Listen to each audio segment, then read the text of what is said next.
Hello, my name is Mitch, and I draw Blood Force. And today we're going to take a look at one of the 90s-est characters to ever 90s. We're taking a look at Ghost Rider, but more specifically, Mark Texiera's Ghost Rider.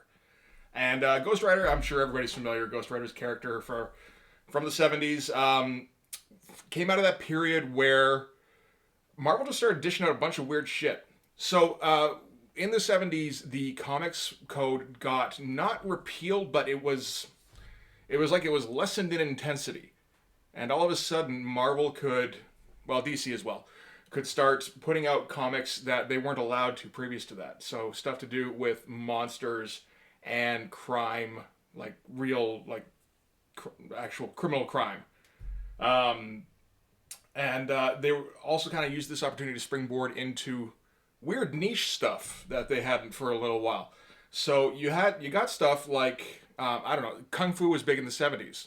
So you got Master of Kung Fu and Iron Fist and stuff like that. Um, because of the whole thing with the comics code, they were allowed to put werewolves, vampires, monsters, all that kind of stuff in. So you got stuff like Werewolf by Night. There was a Frankenstein comic. There was Tomb of Dracula, of course. And also, so combining the horror thing and Evil Knievel and stunt motorcycle riding were also very big in the 70s. They came up with Ghost Rider. Ghost Rider was a character out of the 50s, and it's a ghost cowboy, essentially. And I guess rider can mean both, rider on horseback and also motorcycle rider. So they first debut Ghost Rider in the pages of Marvel Spotlight, and just previous to this, they had debuted Werewolf by Night, and he'd gotten his own comic after like 3-4 issues. It did not take long. Anyway, so next up they put in Ghost Rider. They do 7 issues of that. Ghost Rider gets his own series because Ghost Rider is just too popular. He needs to have his own book. And it wasn't a flash in the pan thing either because Ghost Rider as a character got introduced in 1973. The book went until 1983. So that went for quite a while. It ended with issue 81. The story is Johnny Blaze sells his soul to save his girlfriend's dad, I think from cancer. Her dad dies anyway, and Johnny Blaze is stuck being possessed by the spirit of vengeance, and has to go out and go get vengeance. Go get it. No time to be a motorcycle stunt rider when you got to get vengeance. And eventually, he's able to trap the demon in a crystal, and he's able to separate himself from it, and the Ghost Rider story ends. Which is nice. You don't get that a lot in comics. They just kind of tend to fade away. And a mere 7 years later, somebody at Marvel decided, hey, you know what? A dude on a motorcycle with a flaming head, that works in 1990 as well. So they repackage and repurpose Ghost Rider and make him more of a 90s character, make him spikier, go leather jacket instead of the motorcycle stunt rider outfit. So make him more of a biker kind of thing. And they're just going to make it grimier. and Ghost Rider #1 is born. And becomes one of the most popular characters in Marvel very quickly. Mostly, pretty much just because of the look, I think. For a while there, Ghost Rider starring in your book guarantees an increase in sales. So you'd see Ghost Rider in some of the dumbest places. So at the beginning of the series, it is written by Howard Mackey, who just stays on there until he's told to stop. His last issue of Ghost Rider is number 68, which is kind of impressive. And it's drawn by Javier Saltaris and inked by Mark Texiera. And yeah, it is a grimy book, I will say. The world of Ghost Rider is nastier than the rest of the Marvel world. It's an interesting phenomenon. And I think part of that is because of Mark Texiera's inks. Here, I'll take a look at this is Ghost Rider number 12 here. And Mark Texiera has a bit of Kevin Nolan syndrome going on, where it doesn't matter who the penciler is. If Kevin Nolan is inking your book, that's a Kevin Nolan book. Mark Texiera gets the same thing. It's a bit cleaned up from his usual thing, but this flat out looks like That could be penciled by Mark Texiera as well. Any of these could. And the Mark Texiera world is a nasty place to be. Which is appropriate. Because at the beginning of the book, I mean, Danny Ketch becomes Ghost Rider when he witnesses a murder, and then the Ghost Rider bike just kind of appears and turns him into Ghost Rider. But from there, like, we're introduced to Blackout, who murders a couple of families because, he has some fun with that. There's a bit with a cult leader who is also a cannibal later on. And it's just there's always muggings going on in the Ghost Rider corner of the Marvel Universe, and it is unpleasant. And for some reason, Javier Salteri stops being the penciler after issue 12. And just before this, Mark Texiera had been working on Marvel Comics Presents, doing a Wolverine and Ghost Rider story. And I gotta think that somebody looked at these, just doing the pencils, and I gotta think somebody looked at these pencils and went, why are we wasting this guy just inking? This guy he can have his own book. And as of issue 13, this is the Mark Texiera show. So, this is how we're going to kick things off with a Danny Ketch Ghost Rider transformation. And again, in the Mark Texiera world, that's gross. And painful looking, and just, again, unpleasant, where Danny Ketch has to melt into Ghost Rider.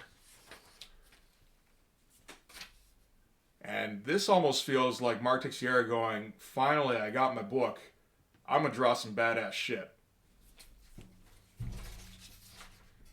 And this issue isn't maybe the best showcase, so I won't spend too much time on it here. Again, though, we're going to see just...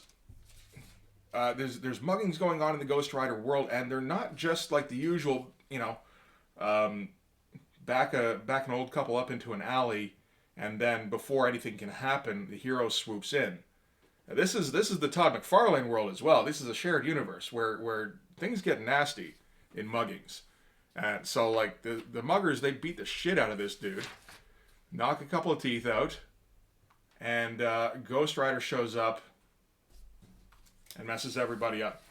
And I feel like Mark Texiera is still getting his feet under him a little bit, because he doesn't have... This skull here, like, for instance, isn't really up to the par of what he does later on. But we're going to see how Ghost Rider just kind of... like the spirit just kind of ruins the lives of everybody around him. So, Johnny Blaze, for instance, saw that Ghost Rider had returned... had his closure, got away from it, had his family with his wife and his kids, and left them so that he could hunt Ghost Rider down and get him out of his life again. Danny Ketch here isn't getting any sleep because he's up all night beating the living shit out of muggers, and he can't go out with his girlfriend because he has to go out at night to beat the living shit out of muggers. And this is, I don't know what the hell, whose idea this was. This is Snowblind, who is a drug dealer. And he just hangs out in a very 1991 costume.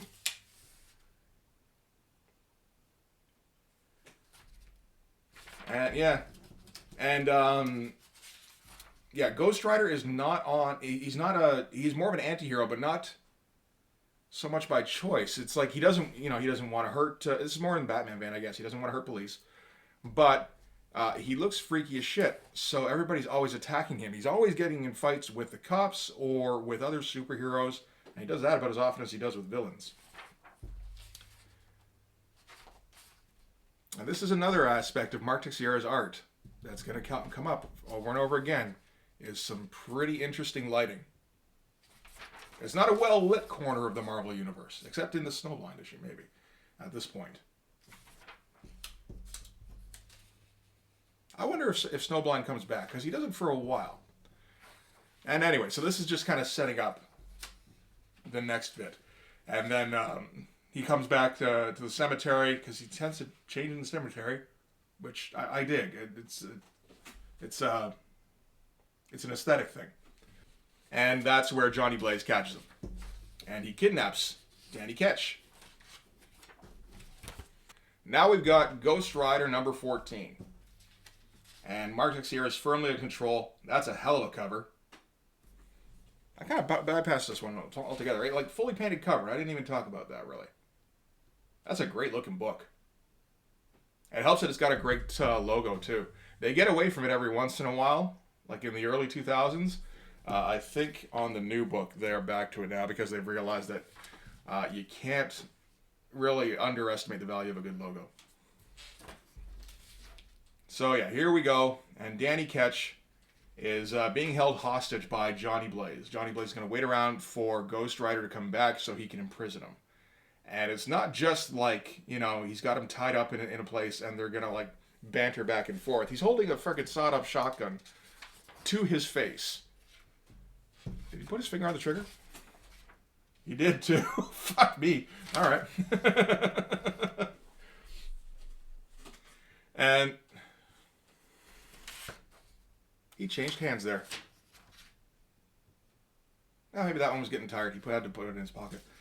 And we get that. This is the beginning. Here is mostly just Johnny Blaze intimidating the shit out of Danny Ketch. Well, like, see, this is the Mark Texiera world here. It's a dark place. There's more shadow than there is light. It looks great though. Again, appropriate. And this could be a flat-out pin-up. I do like these shots of when the Ghost Rider's skull is like half obscured by shadow. You wouldn't think that would work on a skull that's on fire currently, but somehow it does.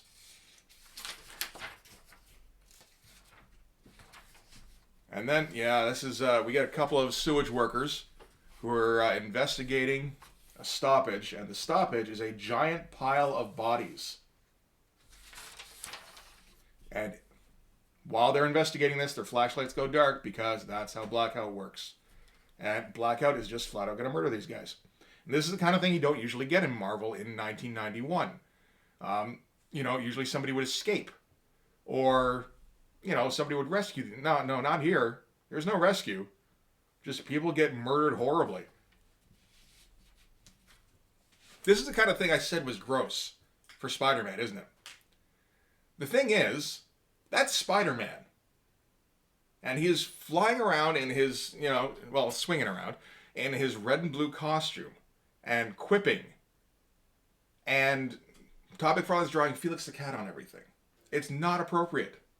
This is absolutely appropriate, and it's been like this since issue 1, where it's a nasty, nasty world. Another one, police officer killed. And just the shadow of Ghost Rider is looming over this little hostage situation here. We hear about killings in Central Park. And Danny Ketch realizes that's where Blackout is, and I gotta go and do something about that. And then the bike responds, because I think he has to touch the gas cap in order to turn into Ghost Rider. It's not entirely clear how that's supposed to work. So when Johnny Blaze captures him, he keeps him away from, you know, he leaves the bike there.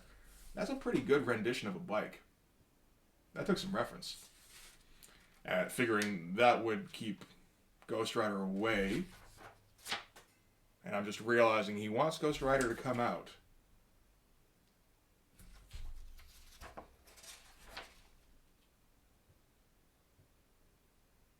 Yeah, he's not very clear on his intentions, really. Because, you know, the bike comes by on its own so that he can turn into Ghost Rider. He turns into Ghost Rider, again, horribly. And then Johnny Blaze captures Ghost Rider in a panel I remember trying to draw, like copying this directly, and not doing very well.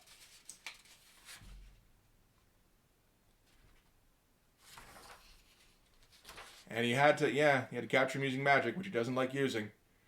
And I guess the idea is that he's going to exorcise him. And this is Blackwatch. Blackout. And he is working for Death Watch. The names aren't necessarily that great, unfortunately.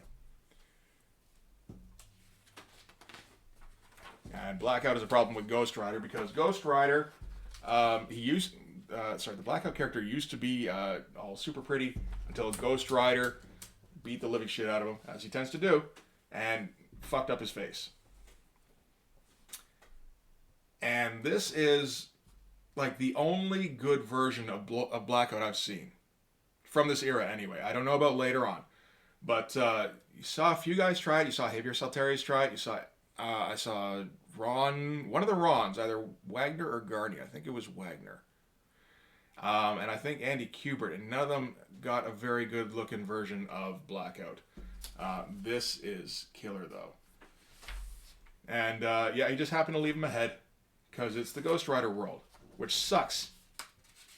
And we're going to learn a little bit about the origin of Johnny Blaze again. Where he sells his soul to save his girlfriend's dad. And it doesn't work, but he's stuck being the Ghost Rider. That's a great shot. On old school, like Harley.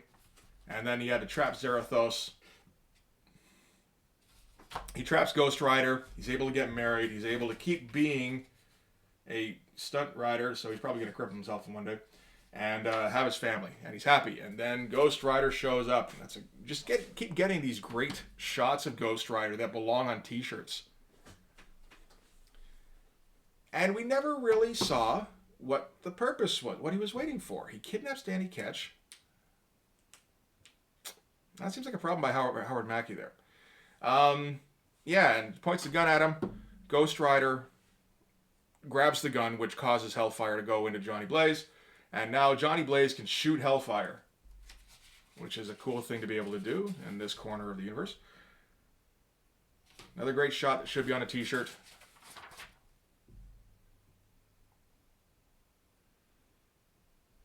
I like this one here. You get the feeling for the motion. And, Johnny Blaze is just going to keep shooting at Ghost Rider with Hellfire, which apparently hurts him. Great shots. Love this stuff here. That looks fantastic. This is the thing. Javier Saltares didn't quite have the skull down where it looked kind of realistic. Mark Texiera does. And, Johnny Blaze is not a superhero. He's just going to stand over Ghost Rider and shoot away until he's pretty much dead. Just crackoom, crackoom, crackoom, over and over again. And doesn't seem to run out of ammo either.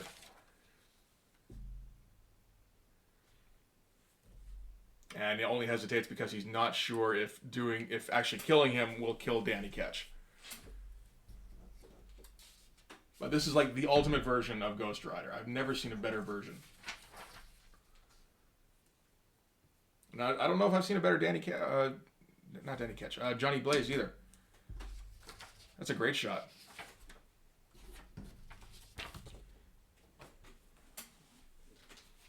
And we'll wrap this up with one of the all-time covers from 1991. Is it 91 or 92?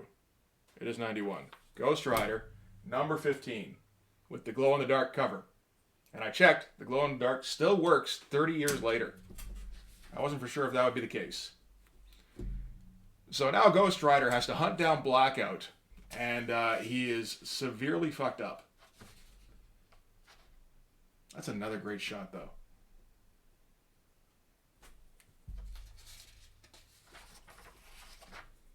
And again, the cops are shooting at him.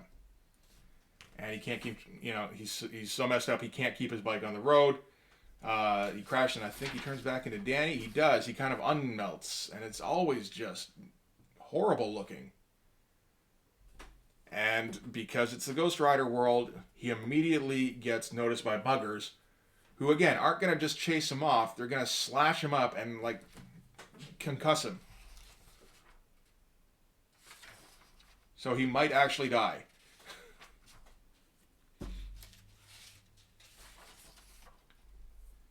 And these characters here, I don't really. These characters get hired by, I think it's Death Watch, to try and help him catch Ghost Rider. And yeah, they kind of factor in a little bit. But anyway, he's been snatching up motorcycles all over town. They get the Ghost Rider motorcycle. So that's how that factors in. There you go. So Danny Ketch is going to have to go into Central Park by himself with the horrible monster Blackout and try and defeat him somehow, maybe? Even if he can turn into Ghost Rider is like on his last leg. And we're going to cut to... There's a lot of stupid people who don't realize what corner of the Marvel Universe they're in. They're going to cut through Central Park, even though it's, middle of the night, and they've been hearing about murders in Central Park. Again, great lighting here, very dynamic, and just Blackout's terrifying.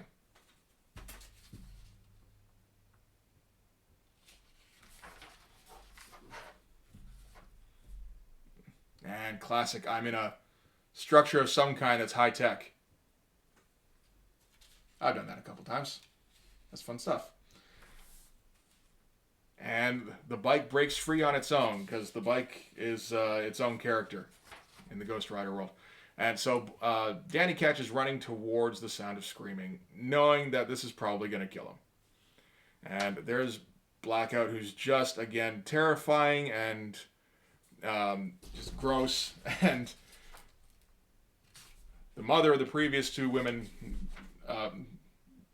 finds him, and which indicates to me that the daughter is probably dead. She isn't, but it would be a safe assumption to make at this point, because like I said, he has murdered entire families before this. And again, just for kicks. This is the kind of image that Mark Texiera is particularly good at. He's not great at fights specifically, but like a good, where you just kind of freeze in on an image for a second, and then keep going, and he's just going to be gross. He's just going to like torture Daniel a little bit until, and just again be terrifying and intimidating until the bike shows up, and then Ghost Rider, and turns him immediately into Ghost Rider. At least we don't have to endure the melting again.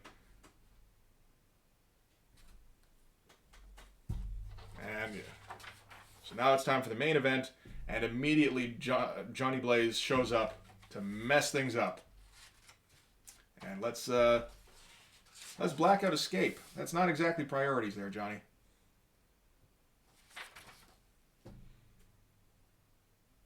And Ghost Rider is, telling him back off. Like, I'm not evil Ghost Rider. I'm the good Ghost Rider. The world here is evil. Let me do my thing.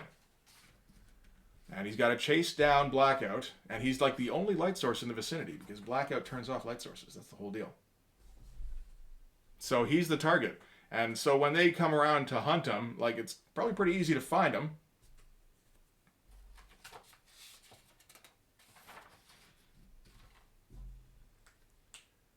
And so he catches up to him. The daughter is alive after all. Surprise, surprise.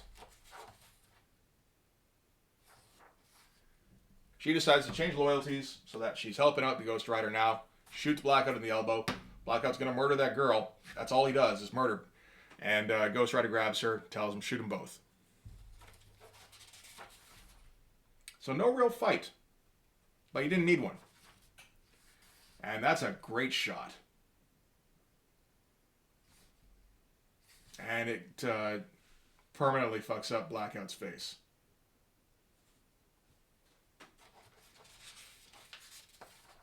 And Ghost Rider, of course, is going to... And, isn't that just, like, disgusting?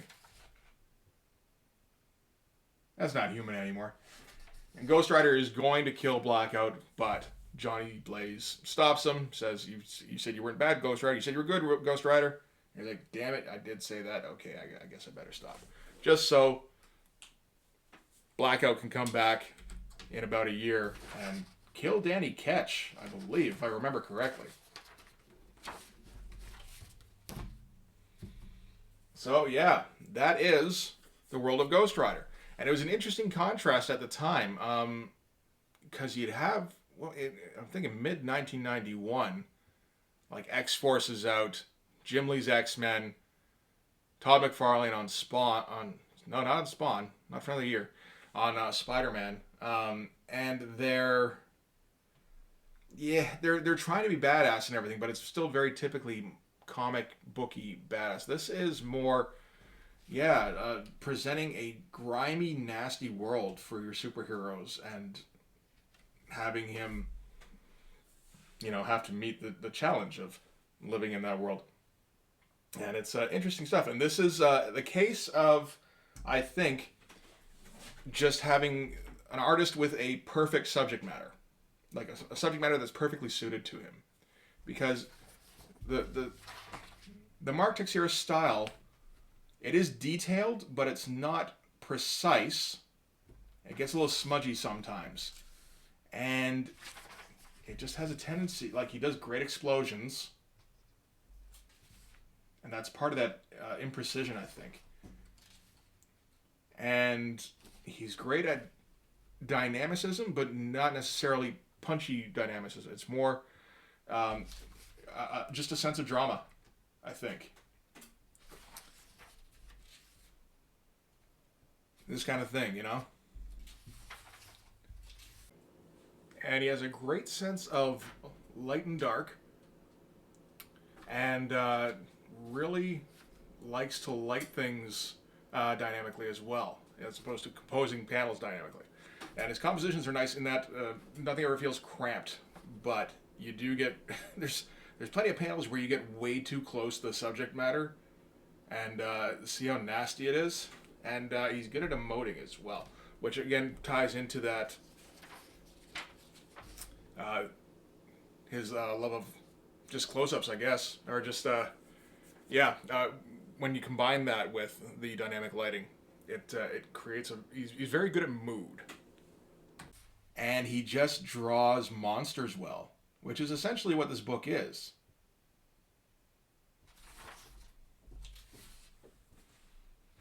Yeah, this was a perfect meeting, and I don't think Ghost Rider ever got this good again, as far as I ever saw. It was a short run he got. I assume that's a matter of just how much time he had to take on the book, because if he's doing both the penciling and the inking duties, that's a little tough to keep up with. If you're Jay Lee, that's one thing. When you're not doing any backgrounds, and everybody's a silhouette. But no, Mark Texiera don't play that way. So I got to assume that it was just a matter of he couldn't do this on a monthly schedule, which is unfortunate. And of course he gets shots after this where he gets to try and do a book. He does Union for Image, and that's just the weirdest looking. Like, there you go. First of all, it's super shiny, except for the Mark Texiera drawing, which is like 60% shadow. And it's on this glossy paper. And who's doing the coloring on this? This is this is like 94, I think? 93. Oh, so pretty early. And, this is Ben Fernandez, color separator. Is there a color designer or anything like that? Joe Chiodo. Okay, there you go. Yeah, I can see it. And it just doesn't lend itself to superhero comic. Look at that. That's not a superhero. He belongs in that sewer.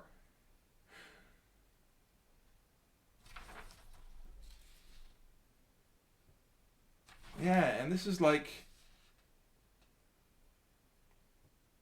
This feels like the same world where everything is gross and horrible things happen. Like this is something horrible happened to somebody.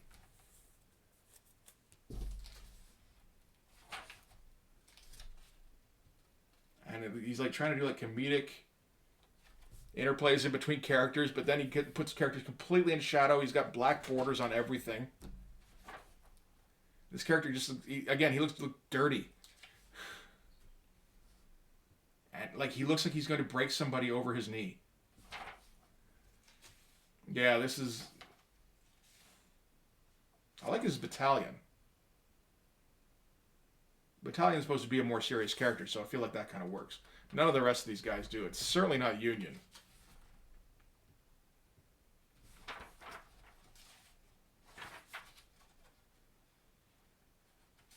This is, I don't know. Yeah, it's a shame that he came along at a time when the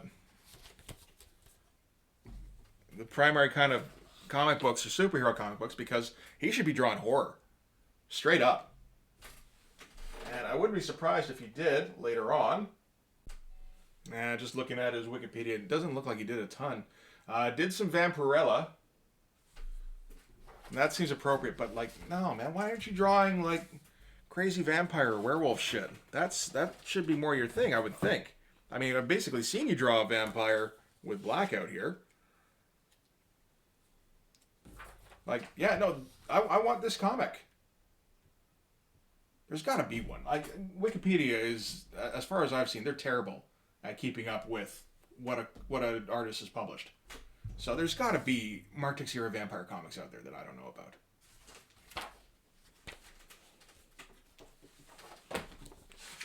Anyway. So, yes, this was one of those books I picked up for, I only had maybe 4 or 5 issues of Ghost Rider by Mark Texiera, but I reread those often because they looked friggin' awesome. So it's not a long run. He only gets like 7 or 8 issues before he runs out of steam. But yeah, no, I definitely recommend going back and checking out the Mark Texiera Ghost Rider comics if you need some inspiration or something, or you just want to read some cool looking shit. That should do it for this one. If you like this video, please hit like, hit subscribe, and hit the notification so you get advised when new ones come out. Then go over to Twitter, follow me at Team Blood Force, and more importantly, go over to Patreon and subscribe there, because I'm going to need a bunch of subscribers if I'm ever going to get Blood Force out onto the shelves, and I need your help with that. So until next video, thanks again for watching. Bye-bye.